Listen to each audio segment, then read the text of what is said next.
IBESS, Water, Aquatic Food Production Part 12, is the last movie of the Water Aquatic Food Production Unit, but it is the third of 3 movies on water pollution. This movie, Part 12, looks specifically at eutrophication and the biological oxygen demand in waters polluted with organic matter. The significant ideas are water pollution, both to groundwater and surface water, is a major global problem, the effects of which influence human and other biological systems. And secondly, pollution management strategies can be applied at different levels. Here is the first of 2 slides that outline the available movies in the Water Aquatic Food Production Unit. Use this outline to find the movie you need for review. This movie is outlined on the next slide. Here is the second of 2 slides that outline the available movies in the Water Aquatic Food Production Unit. Use this outline to find the movie you need for review. This movie is focused here, and it has its focus on eutrophication, resulting from an over-fertilizing of the world's agricultural lands and from sewage. Here are the first IB syllabus statements of the movie. Explain the process and impacts of eutrophication. Eutrophication can occur when lakes, estuaries, and coastal waters receive inputs of nutrient, nitrates, phosphates, which results in an excessive growth of plants and phytoplankton. Here is an outline of eutrophication. Now it's just an outline. There's an increase in nitrates and phosphates in the water body. There's a rapid growth of algae stimulated by the nitrates and phosphates.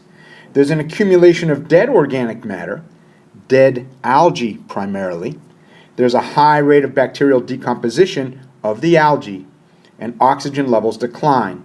Now, the role of positive feedback should be noted in these processes. High nitrogen, high algal growth, high rate of decomposition, high rate of oxygen loss, up, up, up. But remember, you need to explain the process and impacts of eutrophication. Stay tuned. Eutrophication is an ecosystem response to the addition of artificial or natural fertilizers. In a sense, the added nutrition is too good. EU means true, and troph, as in to feed. The nutrition comes from fertilizers, manure, sewage, or detergents. These are added to a freshwater system, as can be seen by this green algal bloom in the Caspian Sea. Inorganic chemical fertilizers in agricultural systems are responsible for eutrophication. Manure from stockyards is responsible for eutrophication. Detergents with phosphates and sewage with organic matter are responsible for eutrophication. Off the coast of Florida, nitrate runoff has resulted in an algal bloom seen in this image. Eutrophication is underway.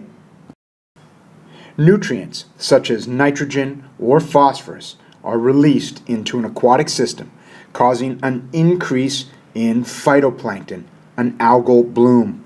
Then the algae die, then the bacteria decompose the algae, consuming oxygen through respiration. The habitat declines due to an oxygen loss. Here's another look. Fertilizers added to agricultural systems run off into streams and rivers and lakes. The algae bloom and then die. Then bacterial decomposition results in oxygen loss. Biodiversity declines due to oxygen loss. As a note, before going further, inorganic fertilizer nitrate runoff from farm fields is a non-point source pollution, and this is much more difficult to manage. Phosphate release often accompanies the organic matter of sewage, and this is often considered a point source pollution because sewer pipes are easily identified. Now, don't worry too much about this distinction, but it is important for you to know that agricultural runoff is a non-point source pollution, and it's difficult to manage. Lake Maracaibo in Venezuela shows signs of agricultural eutrophication with algal blooms along the lake edges. So here are the detailed steps in agricultural eutrophication. Now this is part 1 with more steps to follow. Take some notes. Fertilizers wash into a river or a lake. Nitrates and phosphates cause algae to bloom, as often these nutrients are limiting in the system. The algal blooms can form mats that block light, and this has a harmful effect for any underwater plants that need light for photosynthesis. Now realize that with algal blooms, any organisms that feed on the algae will, at least for the short term, multiply. Remember that mats of algal growth can block light, and this has a negative effect for the larger plants, the macrophytes, below the surface. Now with this slide, we have part 2 of the steps of eutrophication. Are you taking some notes? Following the algal bloom, the algae die. The algae are decomposed by bacteria. The decomposers reduce the oxygen levels in the aquatic system, and this causes fish to die. Oxygen levels decline further, dead organic matter settles to the bottom, and turbidity increases. This is a reduced transparency in the system. Here is a relevant IB syllabus statement. Dead zones in both oceans and fresh water can occur when there is not enough oxygen to support living organisms. The water in this photograph is green with eutrophication. The positive feedback in the early stages is clear. High fertilizer, high algal bloom, decomposer bloom, oxygen loss, then the rapid decline of living organisms, a decline in biodiversity. During eutrophication, the macrophytes, the larger aquatic plants just beneath the surface, become covered in algae, and they struggle to obtain light. The water becomes turbid, deep green, or even black. Light cannot penetrate. At the top of this photograph, you can see the agricultural field, and at the bottom, you can see the eutrophicated body of water. Cause and effect. Waterways of the world have an overgrowth of a non-native species called water hyacinth. You can see the water hyacinth in this photograph. The rapid growth of water hyacinth plants due to high nutrition of a eutrophicated body of water will choke the waterway and be expensive and time-consuming to clean up. Red tides, as seen in this image, are algal blooms, large concentrations of aquatic microorganisms, phytoplankton. The algae also produce toxins that pollute the water, killing shellfish. A red tide is a bloom of microscopic algae, phytoplankton, that produce toxins that kill fish and make shellfish dangerous to eat. Let me return to this IB syllabus statement. Dead zones in both oceans and fresh water can occur when there is not enough oxygen to support living organisms. Dead zones can occur in both ocean and fresh water when there is not enough oxygen to support life. This is a map of the Mississippi River Delta in the Gulf of Mexico. As the river receives fertilizer runoff and urban sewage on its route toward the ocean, the delta region becomes a dead zone as the water is anoxic, no oxygen, due to eutrophication. In this satellite image of the Mississippi River Delta in the Gulf of Mexico, you can see the impact of the river pollutants on the Gulf. The presence of algal blooms, seen here, are evidence of nitrates and phosphates, the first step in eutrophication, leading to anoxic conditions and dead zones. The impacts of eutrophication are the death of aerobic organisms, there's an increased turbidity in the water, a loss of the macrophytes, the large submersed plants in the aquatic system, there's a reduction in the length of food chains, and a loss of species diversity. And here is the next IB syllabus statement. Biodegradation of organic material utilizes oxygen, which can lead to anoxic conditions and subsequent anaerobic decomposition, which in turn leads to the formation of methane, hydrogen sulfide, and ammonia. In eutrophication that starts with sewage, there are no chemical fertilizers, so we don't see the algal bloom that we do when we're looking at eutrophication from the runoff of fertilizers, the runoff from farm fields. Now sewage, as you can see exiting these pipes, is composed of feces, organic material. that stimulates a bloom of bacteria that decompose the feces. The decomposition reduces oxygen levels. This is the biodegradation of organic material that utilizes oxygen, which then leads to anoxic conditions and subsequent anaerobic decomposition, which in turn leads to the formation of methane, hydrogen sulfide, and ammonia. Sewage is mostly organic, and its decomposition produces anaerobic conditions. The water becomes very low in oxygen, it's anoxic, and turbid, nearly black in color. As well, raw sewage may contain pathogens that make the water all the more polluted. The anaerobic decomposition can lead to methane, hydrogen sulfide, or ammonia.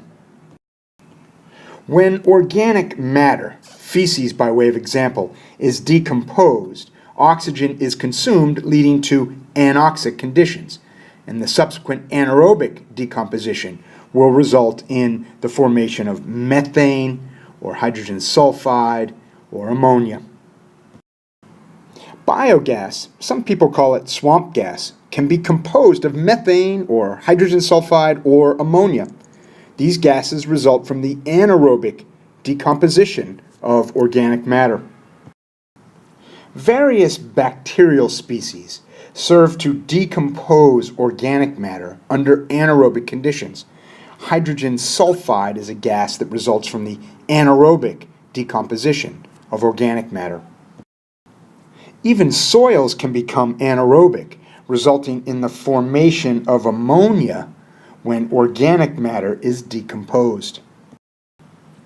Anaerobic bacteria in ponds and stagnant pools will produce ammonia under anaerobic conditions. Here is a review of all of the sources of pollution that initiate eutrophication. There's treated and untreated sewage, phosphates from detergents used in homes, fertilizer runoff from agricultural systems, manure runoff from stockyards, and more. Take some time to study this slide. Here's an IB syllabus statement that I've been circling around for quite some time, but the statement itself provides some specificity.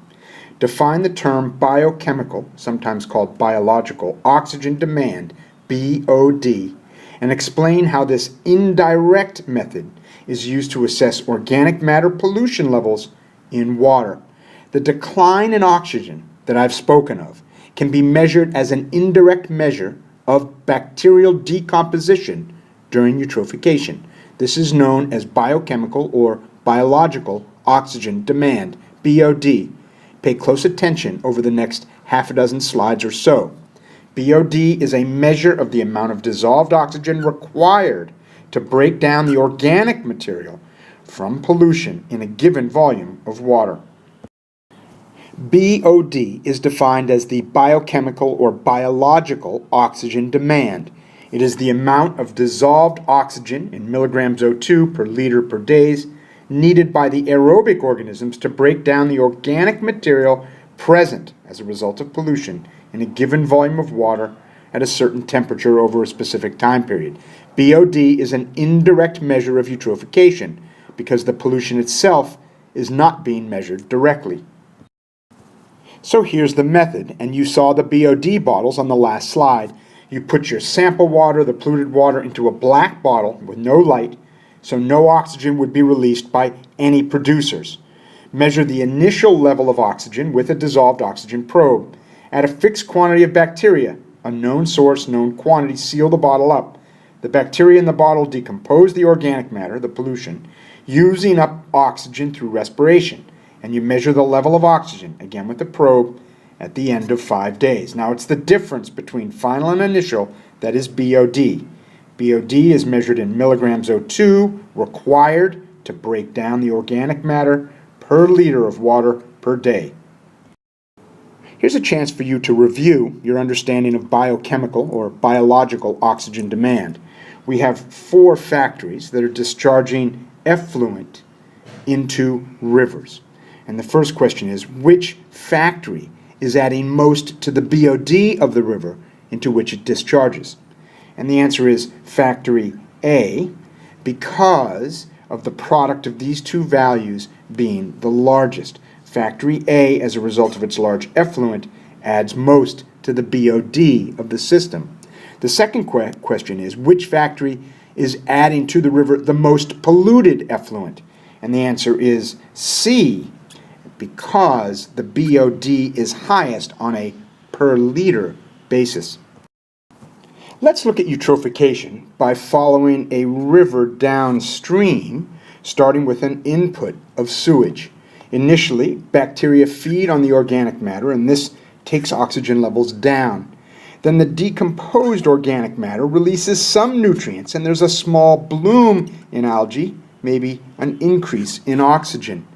Then oxygen levels stabilize downstream, and the river recovers.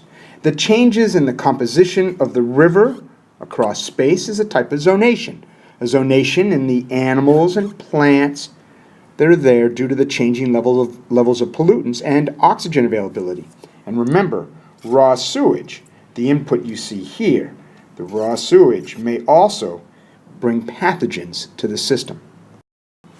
Here is a nice image displaying pollution released as discharge from a specific point in a river, and the current carries the sewage downstream. From the point of pollution, you can see that there's a change in the species downstream, more pollution-tolerant species here. From the point of pollution, you can see the biochemical or biological oxygen demand jump. It increases dramatically as there is organic matter in the pollution that requires decomposition. In turn, oxygen levels in the river decline.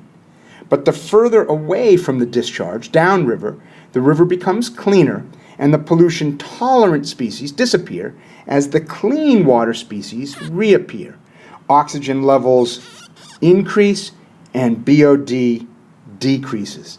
Be aware that for some pollutants there may be a time lag before there's a significant effect on organisms. You can see how the change in the river species requires time during which the community is exposed to the pollution and then downstream exposed to cleaner water. This image is similar to the last one. Pollution is discharged into a river here, and the current carries the pollution downstream. From the point of pollution, we can see BOD levels increase dramatically, and then oxygen levels decline. Then downstream, well away from the point of discharge, we can see oxygen levels rise and biochemical oxygen demand declines. From the point of discharge, we can see the change in the community as the pollution-tolerant species increase and the clean water species decrease. But after a slight time lag, further downstream, away from the discharge, the river becomes clean again and the clean water species increase while the pollution-tolerant species decrease. This graph displays changes in the concentration of various factors along a river, which is our x-axis, following an endpoint of sewage here. You can immediately see that the bacterial levels increase as they feed off the organic matter in the sewage. Decomposition occurs and the level of oxygen decreases. You can see that here. With the decomposition of organic matter in the sewage comes the release of some nitrates and some phosphates. And with the nitrates and phosphates comes a small algal bloom. And then oxygen levels return to normal downstream, and the river is clean again. We can use indicator species to indirectly assess water quality. The presence of certain species would indicate a very high BOD, very polluted water polluted with organic matter. BOD is an indirect measure of pollution. High BOD levels indicate the presence of organic matter, feces, but only indirectly, as BOD is simply a measure of the oxygen required by bacteria to decompose the organic matter. And that brings us to the last IB syllabus statement in this movie. Describe and evaluate pollution management strategies with respect to eutrophication. As we move through the last section of this movie, keep this pollution management framework in mind. Strategy 1 reduces the pollutant at the point of production. by altering human activity through the development of alternative technologies or the adoption of alternative lifestyles and values, such as reducing, reusing, and recycling. Strategy 1 is the most effective in reducing pollution because it's the least expensive and the environment suffers no degradation. But remember that eutrophication as a result of excess fertilizers on agricultural lands is a non-point source pollution problem, and as such, eutrophication is often very difficult to regulate, very difficult to manage. Within the framework, Strategy 1, farmers could use less chemical fertilizers or use manure instead. Evaluate, productivity might decrease. Also, within the framework Strategy 1, people could choose to use less detergents or use alternative biodegradable soaps and detergents. But, evaluation, biodegradable soaps might be more expensive or might not work as well, thus requiring more soap to do the cleaning. Also within the framework Strategy 1, genetically modified crops might be engineered to require less chemical fertilizer. But, evaluation, GM crops might be expensive and might reduce biodiversity. Moving on to Pollution Management Framework Strategy 2, for reducing eutrophication, we're going to look at measures that would reduce or regulate the pollutant at the point of emission by introducing measures that extract the pollutant from the waste stream. For example, planting buffer zones seen here between the agricultural field and the river. These buffer zones would take up the excess fertilizer before it reached the river, thus reducing the eutrophication of the river.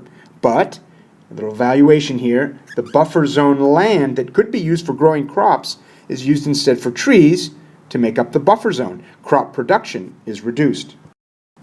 Another Strategy 2 approach, it's an approach that would remove the pollutant before being released to the environment, is wastewater treatment, seen here on the right looking down from the air. The polluted water is being moved through an aeration system, seen in close-up on the left, to increase bacterial decomposition and clean the water before the water is released into a nearby river. Added chlorines would make the water drinkable. Water treatment facilities are commonly used by cities and towns everywhere. They are operated by the local government and tend to be expensive. This is a diagram of a Strategy 2 water treatment system where polluted water is moved into an aerated system that moves the water through an aerated medium with bacteria that decompose the organic pollutants and clean the water. Clean water exits the system. Here is another diagram just to drive home the point that sewage water, highly eutrophicated water, can be cleaned in a Strategy 2 approach by moving the pollutant through an aerobic system that includes bacteria to decompose the organic pollution to produce clean water. We can extract the pollutant, such as the feces, from the farm field before it runs off to the local waterway. We can take those feces and decompose the organic material in an anaerobic digestion tank. Now remember earlier IB syllabus statements in this movie. The anaerobic decomposition generates methane, and the methane can be burned for energy. Industrial processes can be used to remove the organic material from being released directly into the environment. In turn, the decomposition can be controlled under anaerobic conditions to produce methane. Methane is biogas and can be burned for energy. Food wastes could be collected and digested under anaerobic conditions to produce methane, biogas, that can be used to produce energy. And lastly, for pollution management strategies, Strategy 3, extracting and removing the pollutant from the ecosystem, and replanting and restocking with plant and animal populations. Eutrophicated bodies of water can have the excess growth of plants removed physically with machines, seen on the left here, as well the sediment that accumulates with highly eutrophicated systems could be physically removed. These methods are expensive and only temporary. The clearing of vegetation and the dredging must happen every year, and until the original pollution is stopped, this is something that continues year after year. It's also important to note that the diversity of the ecosystem has already suffered. Again, strategy 3. In this photo, you can see people restoring a degraded aquatic ecosystem by reintroducing plants and animals. And that brings us to the end of IBESS, Water and Aquatic Food Production, Part 12.